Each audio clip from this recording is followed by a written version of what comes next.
Estamos aqui para dar voz ao povo, em defesa dos cidadãos, pela dignidade humana. Todos temos deveres, mas também todos temos direitos. Será que existe justiça?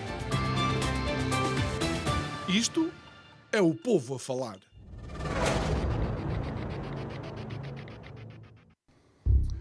Fontes de inspiração, ícones, modelos, alguém a quem copiar. Isto faz parte do desenvolvimento de qualquer ser humano. Olhar para alguém e de alguma forma querer emular o seu comportamento ou desejar secretamente de alguma forma ter alguma das características que esse modelo tem. Olha, desde empreendedores a atletas, a atores e atrizes. E não se esconda, não vale a pena.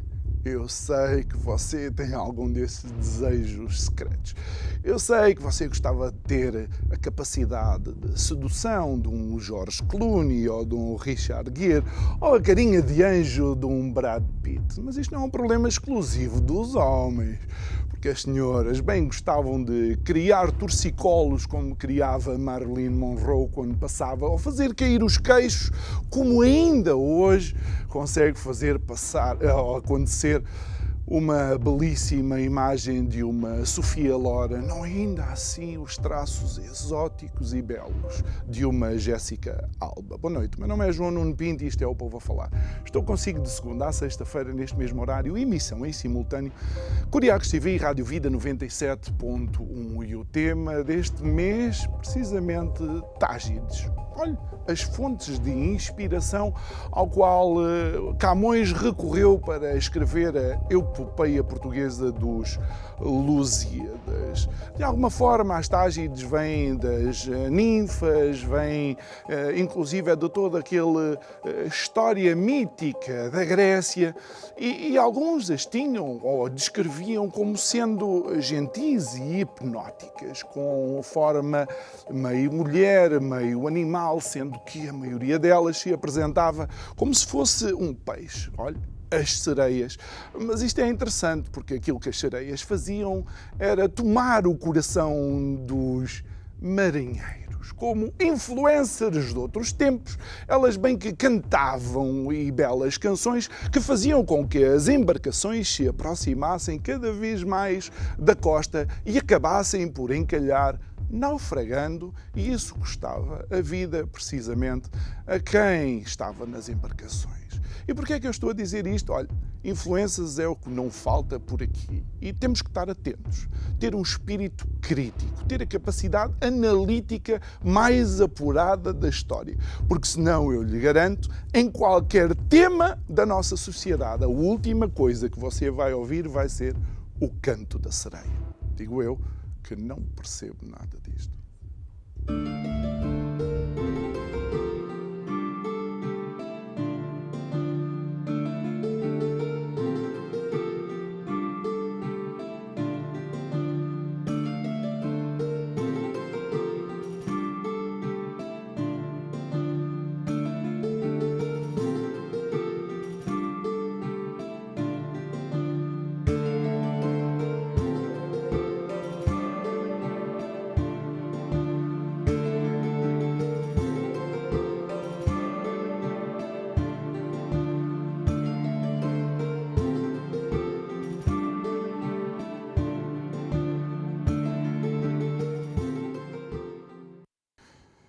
E de volta ao nosso estúdio para o programa de hoje, segunda-feira, pontapé de saída para uma semana de conversas. É nosso convidado de hoje, o Bruno Mascarenhas, deputado municipal de Lisboa, do Chega. E eu acho que a característica que a mim mais me seduz do Bruno é ser sportinguista.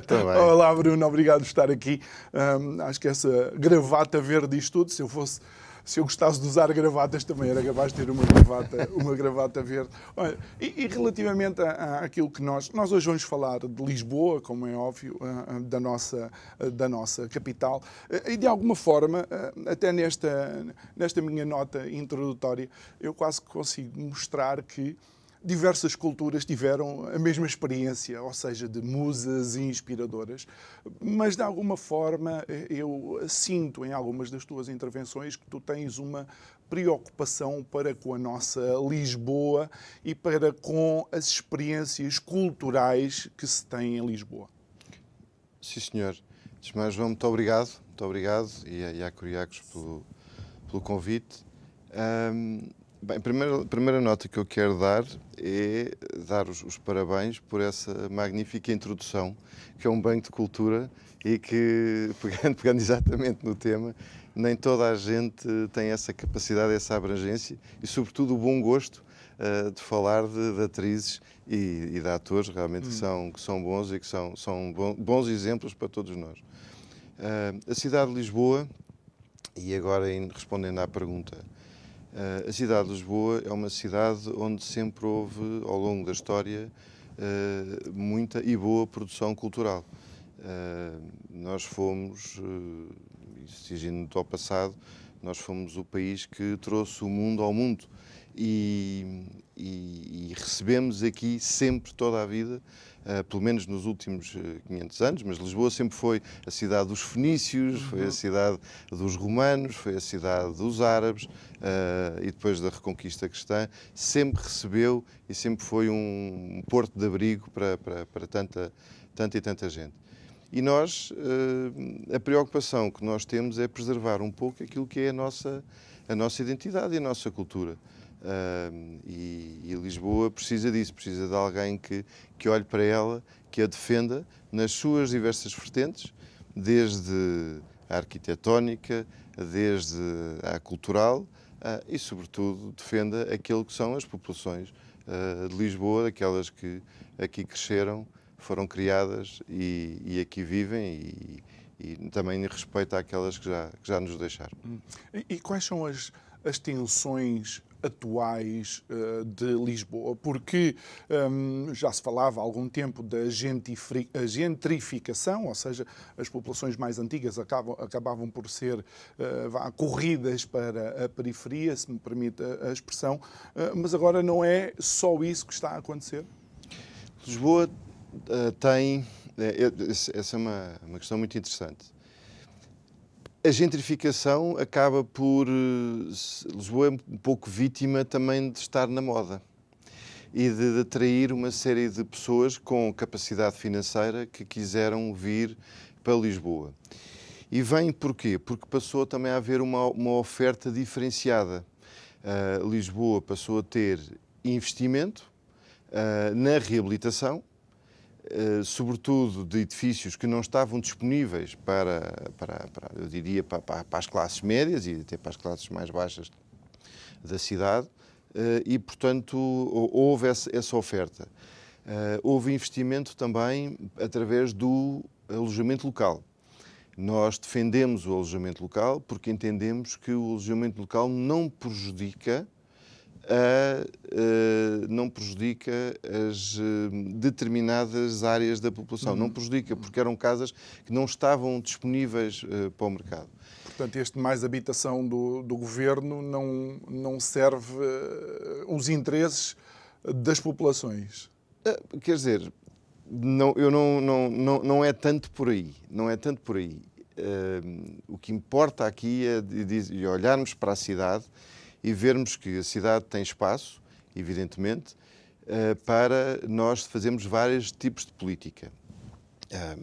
Eu, por acaso, não me choca aquilo que a Câmara está a fazer, por exemplo, que é a habitação de renda acessível. Acho bem que assim o faça, porque nós, financeiramente, se queremos reter alguma da nossa população, temos que apoiar. Tomara nós que o mercado funcionasse livremente, que as pessoas tivessem ordenados que pudessem pagar e, com isso, pedir um empréstimo para ter casa própria. Não sendo isso possível, eu compreendo que haja estas políticas de habitação da renda acessível.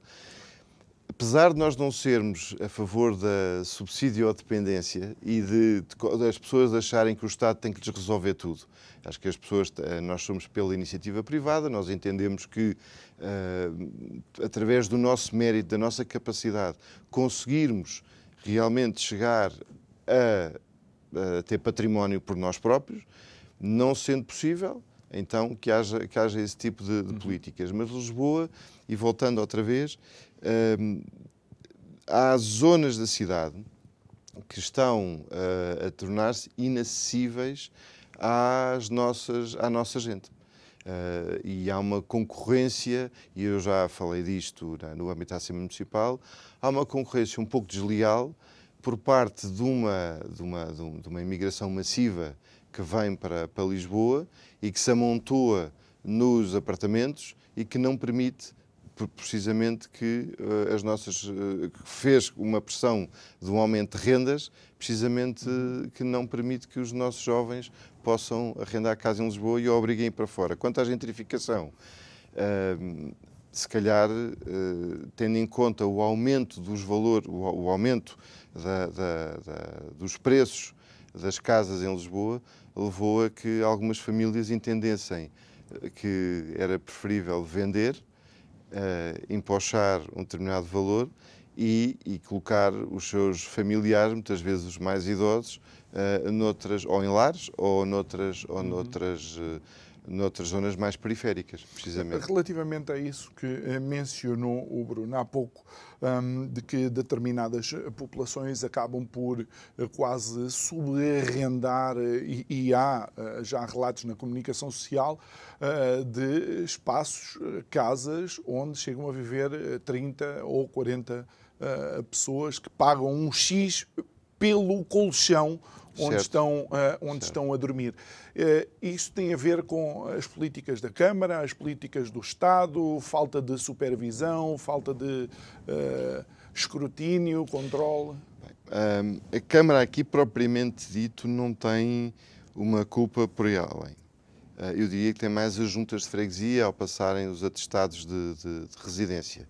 As juntas de freguesia é que poderiam ter monitorizado e verificado que para aquela morada estavam a passar 10, 20, 30, às vezes mais. Sabe quantos milhões é que já gastámos em digitalização ou informatização dos serviços do Estado? Pois, mas é que cada atestado tem um custo e acaba por ser uma receita para as juntas de freguesia.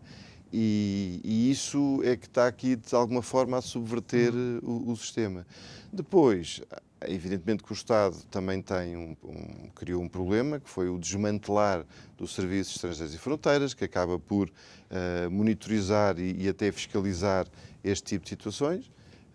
Mas o que é certo é que há um problema de concorrência desleal, porque se eu tiver 20 pessoas a pagarem 100 euros por colchão, são 2.000 euros. E quer dizer, um jovem casal português não consegue concorrer, quando digo português, digo jovem casal, do que for, não consegue concorrer contra esta quantidade de pessoas, além de que cria uma pressão enorme em tudo o que é o saneamento básico, em tudo o que são a própria estrutura do edifício, e isso é negativo para a cidade, pelo menos no nosso entender. E como é que tu, de alguma forma, vês a possibilidade de resolver esta situação, uma vez que Lisboa também, em termos de construção, já vai estando limitada, não é? Sim, Lisboa, há uma ou outra situação em que nós também defendemos isso, por exemplo, ali na zona de Chelas, o Val de Santo António, que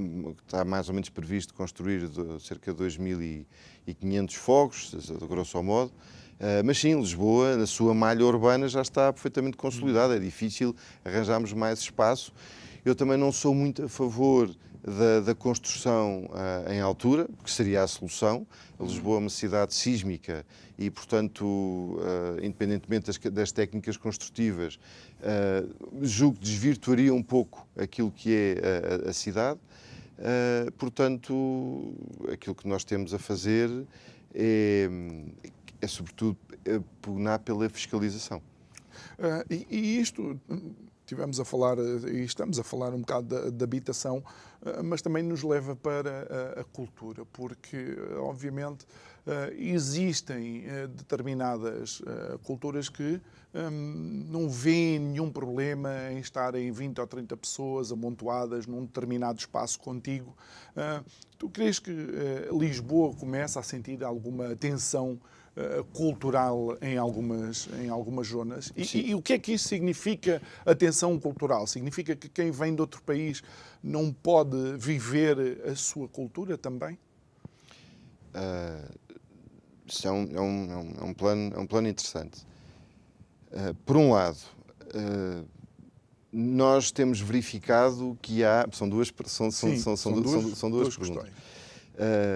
Por um lado, nós temos verificado que, sobretudo na zona mais central da cidade de Lisboa, que quase podemos chamar o coração da cidade de Lisboa, há realmente uma substituição daquilo que é tendencialmente do bairrismo, daquele bairrismo que nós tínhamos, por populações maioritariamente, e aqui eu quero também distinguir que há são populações, sobretudo do Indostão, Paquistão, Bangladesh, Nepal, que não tem nada a ver com todas aquelas pessoas que, a seguir à Revolução, regressaram a Portugal, nem tem nada a ver com os nossos irmãos brasileiros, angolanos, moçambicanos, cabo-verdianos, etc. Portanto, isso são coisas diferentes. São populações que têm a sua forma de ver a vida diferente dos ocidentais, onde eu incluo todos estes que eu já referi, e que se estabelecem nessas zonas, e ao fazê-lo estão a criar algum mal-estar. E nós temos muitos relatos de pessoas que têm os seus apartamentos e que de repente têm uma vizinhança que, em vez de serem 2 ou 3, são 20 ou 30. E isso, evidentemente, cria uma série de constrangimentos. Nós vemos isso com alguma preocupação, por uma questão de enormes diferenças culturais e de não existir uma verdadeira assimilação ou de uma verdadeira integração. São populações que se mantêm com o seu registro e que não pretendem adotar as políticas nem a cultura de acolhimento que é a nossa. Mas por exemplo, em que sentido? Como é que eu ia dizer? Eu também não os posso obrigar a comer bacalhau.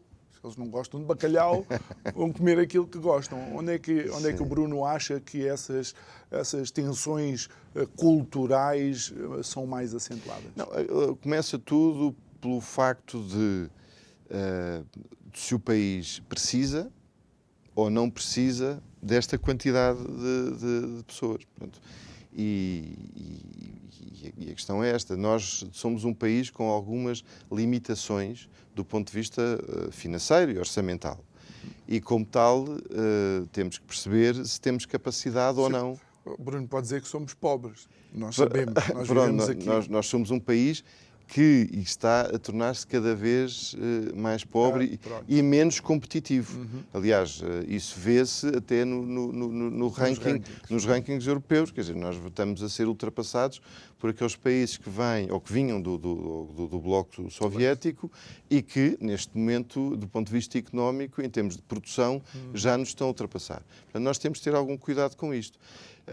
Desde logo, nós sentimos que, por exemplo, na área do turismo, na área da agricultura, em alguns serviços, precisamos realmente de imigração. Precisamos, não há dúvida nenhuma, porque, infelizmente, também não temos políticas de natalidade, de reposição das populações autóctones. Não temos isso. E, como tal, precisamos realmente de imigração.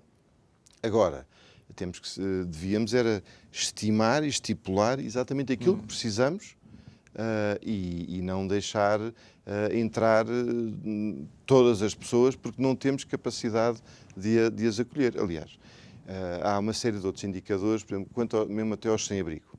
nós que temos as pessoas em situação de sem-abrigo e cada vez assistimos a populações que não são aquelas a quais nós estamos habituados e que em que as coisas acontecem por via de situações pessoais, sociais, saúde mental, alcoolismo, em que as pessoas vão parar à rua. Hoje em dia temos outras pessoas que precisam desse tipo de ajuda e de apoio e que vêm para cá e que naturalmente o nosso sistema não consegue de uma forma cabal resolver. Mas não, e por exemplo, e tendo em conta algumas diferenças acentuadamente culturais e religiosas que possam existir relativamente àquilo que é também o desenho jurídico em Portugal, se formos para situações como a igualdade das mulheres, a poligamia, a violência, estas questões já se começam a apresentar nestas populações. Estas populações já têm determinado tipo de comportamentos que, inclusive, dentro do desenho jurídico português, seriam puníveis? João, nós somos quase uma réplica daquilo que tem acontecido na Europa já há décadas. Por isso é que em muitos países da Europa há uma total inflexão quanto às políticas migratórias. Porque isso é um facto. É um facto que as nossas mulheres, eu digo as mulheres que vivem na cidade, começam a estar acossadas, a ser importunadas. Nós vemos isso nos transportes públicos, lá está, eu desde que me lembro, desde que ando de transportes públicos, que eu sei que às vezes há alguns abusos e é também, infelizmente, cultural, às vezes nosso, não é? Há um certo machismo. Todos nós nos lembramos dos piropos quando as jovens ou as mulheres passam ao pé de alguma obra e não tenho nada contra a construção civil, só que eu vivi e vi. Evidente, nós sabemos isso, mas... Não estamos a dizer que está certo, estamos a dizer que acontece. Casos sempre aconteceram. Agora, aquilo que nós estamos a assistir é, com preocupação, realmente é um aumento significativo desses casos, que tentam dizer que isso não acontece, tentam, de alguma forma, branquear a situação, mas isso não é um facto. E nós assistimos com preocupação. Mas acha que essas populações são beneficiadas em termos de tratamento pelo Estado? Nós temos culturalmente, está inculcado em nós, até na nossa raiz judaico-cristã, não é? Nós somos um país cristão, maioritariamente cristão, nós somos pela tolerância. E essa tolerância tanto serve para os que cá estão como aos que vêm de fora. E essas populações muitas vezes não têm a mesma tolerância que nós temos, nem têm o mesmo cuidado e muitas vezes respeito pelo outro que nós temos. Tentam, por natureza, impor a sua cultura e muitas vezes religião, coisa que nós somos profundamente tolerantes. E daí nós estarmos, não há aqui uma diferença muito significativa na forma como nós vemos a vida, e há autores que já falaram do choque de civilizações. E há aqui, de facto, um choque civilizacional que nós temos que querer, ou preservamos ou não preservamos. Acreditas que Lisboa corre o risco de acontecer aquilo que acontece em algumas cidades europeias? Alguns bairros são quase intransitáveis e vou mais uma vez voltar às mulheres, por mulheres que não se vistam de uma determinada forma, correm o risco de serem agredidas nesses sítios. Julgo que ainda não aconteceu de uma rapariga ou de uma mulher estar com uma saia pelo joelho de ser ainda ofendida por isso na cidade de Lisboa. Mas nós sabemos, em França, mesmo até já em Espanha, A Inglaterra, isso acontece a miúdo, na Alemanha. Suécia.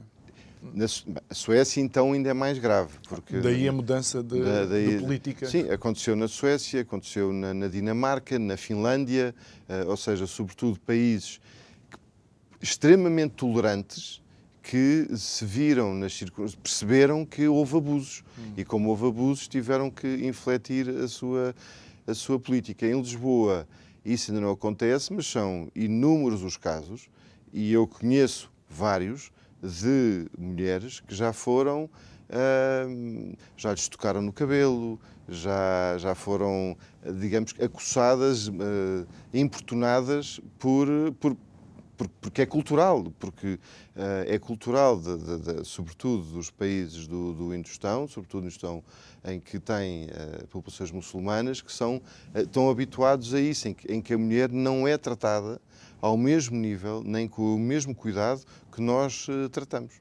E crees que se não houver algum tipo de resposta ou de políticas que possam eventualmente balizar estes comportamentos, a situação se poderá degradar em Lisboa?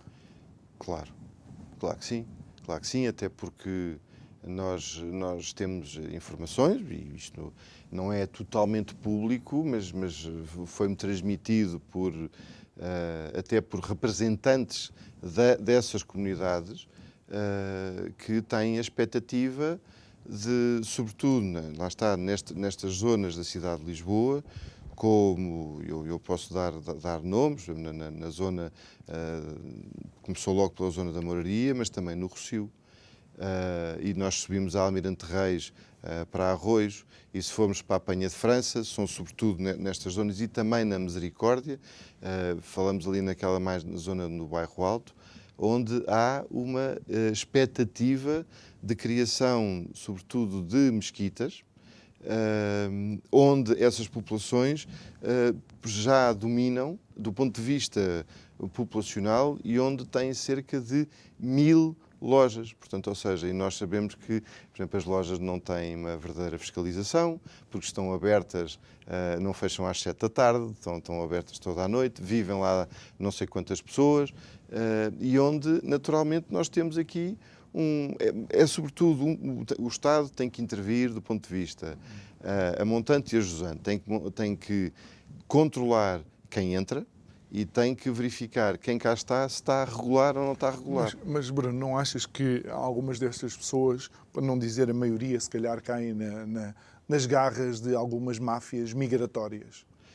Nós sabemos que há precisamente máfias que têm interesse em duas coisas. Obviamente em trazer as pessoas para cá, depois obrigam-nas a trabalhar, muitas vezes de forma quase na escravidão, a viver em situações subhumanas, com as quais nós não nos revemos minimamente, em que estão coagidas depois a pagar o facto de terem vindo para cá e de lhes ter sido dado todas essas condições que são miseráveis, mas que muitas vezes estamos a falar de valores 10, nós já vimos na televisão, 10, 15, 20 mil euros. Então não achas que isso é um problema de direitos humanos? Ou não achas que, de alguma forma, é nobre querer ajudar pessoas que caiam nessas redes de tráfico humano?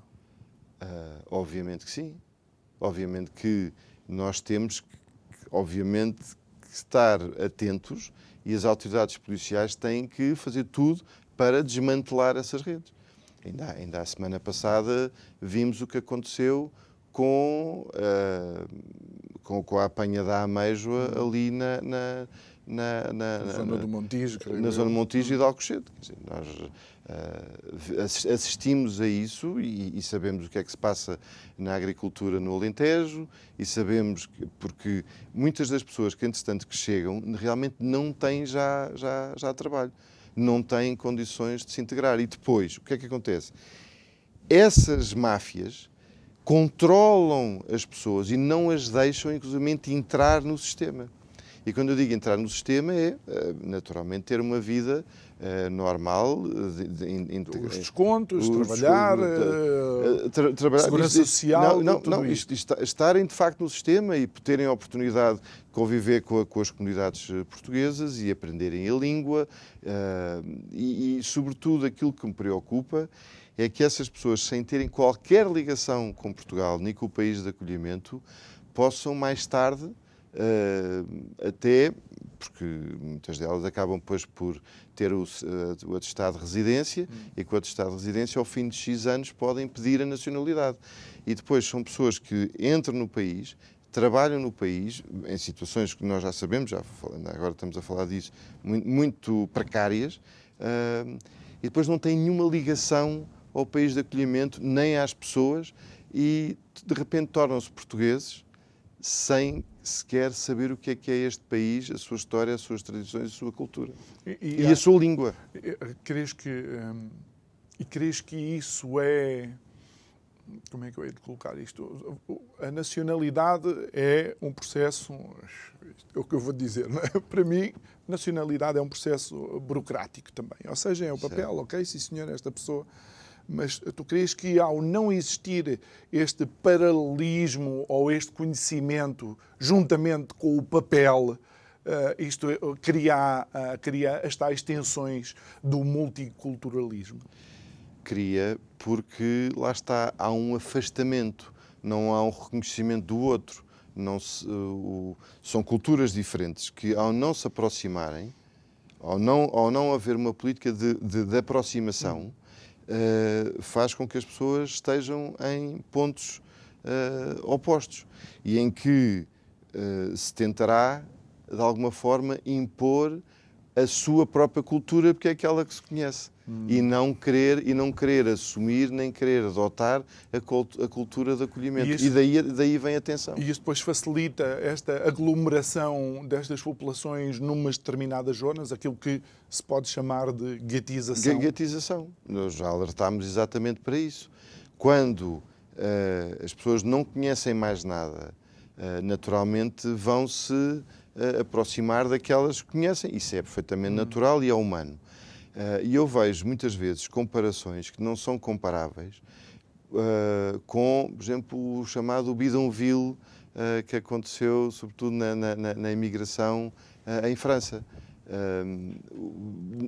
Na altura, houve uma série a situação no país era também precária e havia necessidade na Europa de trabalhadores, até por via da reconstrução após a Segunda Guerra. Não se fez em 5, 10 anos, fez-se em 20 e em 30. E o que é certo é que as populações portuguesas, e houve uma imigração grande portuguesa sobretudo para a Europa. Luxemburgo, Suíça, França, Alemanha. Não é nada comparável com esta que vem para cá, porque havia uma identidade cultural comum. Estamos a falar de populações, já somos todos europeus, temos todos uma matriz cristã, e mal ou bem, as nossas populações iam aprender a língua, iam se integrar e integraram-se. Inclusivamente, há muitos que hoje em dia entram na vida política desses países e, sobretudo, com um enorme respeito pelos locais de acolhimento. Um enorme respeito. E aquilo que nós sentimos, e que eu, como cidadão de Lisboa, sinto, é que não há nenhuma identificação destas populações que vêm de outra cultura completamente diferente que na europeia e que não se integram. Não será também porque o Estado, nas suas diversas vertentes, os deixa ao Deus dará? O Estado deixa-os ao Deus dará. Promove uma abertura, inclusivamente nós estamos com um problema, é que somos um país prevaricador relativamente ao espaço Schengen. Nós não estamos, de facto, a cumprir as regras. Porque uma coisa é nós termos, e é isso que é preciso perceber, França tem as suas antigas possessões e, naturalmente, tem políticas de relação com esses países e que permite, e onde se fala francês, onde se tem uma identidade cultural comum. Acontece o mesmo com Portugal. Eu não distingo um português de um moçambicano ou de um angolano. São meus irmãos do ponto de vista cultural. Torcem pelos clubes portugueses. Da mesma maneira que estou a falar a nível do futebol, pela seleção nacional. Nós temos exemplos, por exemplo, em Timor, que a população, quando foi o campeonato do mundo, sai à rua a torcer por Portugal. Ou seja, existe uma identificação muito grande. Eu, se estiver numa prova, por exemplo, da Taça das Nações Africanas, por exemplo, de basquetebol, eu torço por Angola relativamente ao Egito. Obviamente torço pelos nossos. Não é? Pronto. Aqui há, de facto, uma disparidade enorme em que o Estado não exerce as suas funções, desde logo que é defender aquilo, e os governantes defendem aquilo para que forem eleitos, que é defender as suas populações e a sua Constituição e as suas regras. Mas, por exemplo, eu tenho experiência de ter vivido em Manchester. E é algo que eu mencionei há pouco, mas vou só mencionar também para que os nossos ouvintes da Rádio Vida e os telespectadores aqui da Curiacos TV saibam. Eu recordo-me de ir à noite a um determinado supermercado e vi uma mulher muçulmana, completamente vestida com o hijab, a utilizar uma determinada, porque aquilo era fora de horas, a usar a determinada caixa automática de pagamento, e logo a seguir, atrás dela na fila, estava um judeu sefardita, ultra-ortodoxo, e utilizou a mesma caixa sem algum tipo de problema. Não dizendo que Inglaterra é o exemplo, também nessas cidades, essas populações acabam por viver em comum, mas depois cada uma nos seus espaços. Onde é que a tensão está em Lisboa? Atenção, João, porque o Brexit foi exatamente... quando nós falamos de multiculturalismo versus cosmopolitismo, é exatamente para explicar o quê? Essa relação em Inglaterra existiu até se tornar um problema. E hoje em dia, hoje é um problema. Hoje é um problema e inclusivamente, a Inglaterra, ou o Reino Unido, sai da Europa precisamente por causa do controle das fronteiras. Por isso acontece isso. E nós sabemos que há zonas em Inglaterra onde é difícil, inclusive há um racismo relativamente às populações brancas. Há um racismo contra o branco, que é uma coisa que eu acho absolutamente inadmissível. Não deve haver racismo, ponto, seja ele contra quem for. E o que é certo é que hoje há zonas em que não são admitidos. E hoje em dia em que as próprias populações judaicas têm enormes problemas. O mesmo se passa em França. Em França estão mais ou menos estimados cerca de 700 zonas no-go. São zonas no-go, não gosto muito de utilizar anglicismos, mas são zonas onde não se consegue entrar porque estão exatamente guetos fechados e onde só entram aqueles que fazem parte dessa comunidade. Olha, e isso não é aceitável. Mas não achas que, em Lisboa nós caminhamos para isso. Não crees que, sendo o turismo a alavanca, digamos, de Lisboa, que isso pode ser amenizado no sentido em que, se eu não crio um bairro onde o turista gosta de entrar, aquilo que eu estou a afetar é os empregos e os negócios que eu próprio criei? Não percebi a pergunta, João. Ou seja, se eu for criar zonas onde a experiência de lá estar não é boa, eu vou afastar os turistas. Certo. E o turismo em Lisboa é absolutamente essencial. Achas que isto pode eventualmente fazer com que estas dificuldades que falámos de outros países em Portugal sejam não tão galopantes, por assim dizer?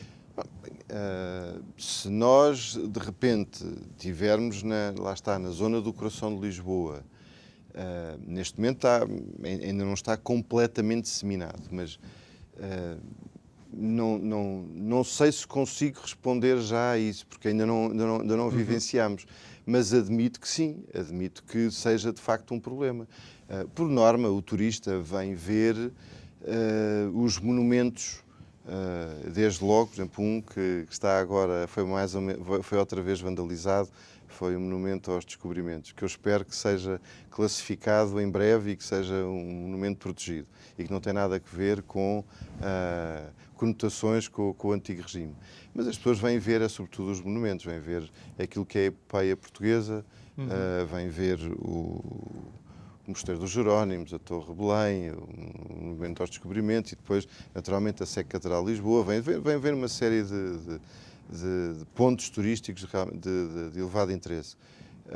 Não sei até que ponto é que quererão ir, por exemplo, para a zona da moraria, apesar de ali haver bastante alojamento local, por exemplo. É interessante, ainda bem que falas outra vez da moraria, porque há bocadinho nas marchas passou-me, das marchas não, quando falaste dos bairros, eu lembrei-me das marchas, mas sabes que, por exemplo, está perfeitamente definido que mais de 90% das pessoas que participam nas marchas já nem sequer são dos bairros que vão fazer as marchas. Não são, mas têm ligação. E têm espírito de bairro. Se eu disser, vamos supor, por exemplo, uma marcha que, por exemplo, esta que ganhou, as duas que ganharam a bica e agora... Eu não me vou lembrar de certeza, não olhes para mim, é só o tema. Mas se nós pensarmos, são pessoas que podem até nem viver lá, mas que viviam os pais, viveram os avós e têm experiência de bairro. Se calhar, precisamente pela pressão que nós hoje vemos na cidade de Lisboa de terem que sair, mas para efeito das marchas regressam e defendem a sua camisola. E então... Por exemplo, a Marcha da Madragoa, que é aquela da zona onde eu vivo, essa eu sei que tem pessoas que naturalmente têm interesse em... Giro disto. Eu estou a tentar, mas eu desde o princípio do programa, só para verem como são as conversas e os temas, nós estamos aqui a falar do multiculturalismo e destas pessoas e tal, e temos um bairro em Lisboa, precisamente, que se chama Moraria. Sim. Quer dizer, Certo. não achas que, de alguma forma, Bruno, também a história de uns e outros acaba por estar ligado e vivermos o que é que seria, e recordo, o que é que seria da Península Ibérica, por exemplo, sem os 300, 400 ou 500 anos da ocupação muçulmana? O que é que seria a aritmética, a matemática, a rega, todos os aspectos positivos e benéficos que acabaram por ficar? Sim, mas isso acho ótimo. Obviamente que o que nos faz crescer e que nos faz desenvolver é a ligação entre culturas, não é o afastamento de culturas. E o que é certo é que a moraria, se nós olharmos do ponto de vista histórico, sempre esteve integrada, realmente tinham a sua zona, mas não deixavam de se integrar e nem queriam impor a sua cultura perante toda a cidade. Portanto, é isto que está em causa. Uma coisa é nós estarmos integrados, outra coisa é não nos queremos integrar. E isso é a grande diferença que acontece hoje relativamente àquilo que aconteceu no passado. Ou seja, estas populações vêm, de alguma forma, replicar os seus países nos sítios onde vivem, em Portugal e em Lisboa? Porque é aquilo que conhecem. E nós temos que ser inteligentes e perceber exatamente o que é que acontece. E por isso é que temos que fomentar que tenham o ensino do português, têm que conhecer a história, têm que conhecer o país no qual estão e não afastar estas pessoas dessa integração e deixar que estejam ali à parte, estão lá no canto delas e nós não queremos saber delas. E foi isso é que é o multiculturalismo. O multiculturalismo é não deixar, ou seja, é permitir que as pessoas estejam no seu canto e que não adotem as políticas, nem a cultura, nem as tradições do país de acolhimento. A viver à sua maneira, à margem. sem sequer entender as culturas de onde é que estão, sem entender de onde é que estão. E, de alguma forma, a integração deve ser um objetivo ou deve ser, de alguma forma, uma maneira da sociedade viver? Ou seja, há um momento em que, pronto, está integrada. Ou deve ser, digamos, um modus operandi em que as populações vão, de alguma forma, entendendo as diferenças culturais entre umas e outras e o sítio onde vivem. A pergunta dá a resposta. A pergunta é exata. Concordo em absoluto. Tem que ser um processo gradual, mas tem que ser um processo que começa mais atrás, que é desde logo nós identificarmos quem é que precisamos para... E nós sabemos, que já falámos disso, o turismo precisa de mão de obra, há uma série de áreas que nós precisamos de mão de obra, mas temos que identificar, definir regras, definir cotas, que é aquilo que nós dizemos, vamos dizer exatamente, elencar aquilo que precisamos e vamos chamar as pessoas que venham exatamente para fazer uma função. E depois, naturalmente, as pessoas têm direito a ter a sua família, depois vamos aos poucos realmente integrando, ensinando, aprendendo o idioma e aí sim é que aí todas as pessoas podem aportar o seu conhecimento, a sua cultura e nós mostrarmos a nossa e aí crescemos em conjunto. E só para, já estamos nos últimos 4 minutos do programa, para tentar entender aqui a questão religiosa, que acaba por ser sempre uma alavanca ou digamos, uma linha nestas conversas. Há uma disparidade entre aquilo que a Europa permite, digamos, às populações muçulmanas e aquilo que é permitido às populações cristãs, em países muçulmanos? Isso é óbvio. É óbvio no sentido em que nós cristãos somos tolerantes. E nós vemos que há uma série de países, eu não estou a dizer que não haja muçulmanos que não sejam tolerantes, porque são. Aliás, nós temos um exemplo muitíssimo bom na cidade de Lisboa, que é a Mesquita Central de Lisboa, onde as pessoas que lá estão abrem-nos as portas, rezam como rezam os cristãos e são tolerantes porque estão perfeitamente integrados. Integrados no sentido em que respeitam a Constituição Portuguesa, respeitam as nossas tradições e a nossa cultura. Depois tem uma orientação religiosa que é a sua. É diferente de uma série de outros muçulmanos que não pretendem de forma alguma que querem que a sua religião seja dominante. E ao querendo que a sua religião seja dominante, vão tentar impô-la. E ao tentar impô-la, vão entrar em choque com aquelas que já cá estão. E aí é que há a atenção. E a minha pergunta também é no sentido em que se a Europa permite a construção de mesquitas, seria expectável que, do outro lado, os países muçulmanos permitissem a construção de igrejas cristãs? E a resposta, e que nós sabemos, é que isso não acontece. Não é permitido o culto cristão em muitos dos países islâmicos que pretendem hoje fazer aqui. Eu dou exemplos, não tem problema nenhum, porque é o que nós temos. Sobretudo Bangladesh e Paquistão, que são as maiores comunidades, não permitem a construção de igrejas, sejam elas quais forem, de cristãs nos seus países. Mas querem tê-las cá. É um facto. Eu agora não estou aqui a fazer nenhum juízo de valor, estou apenas a elencar um facto. Não é permitido o culto cristão nem no Paquistão, nem no... Ou é...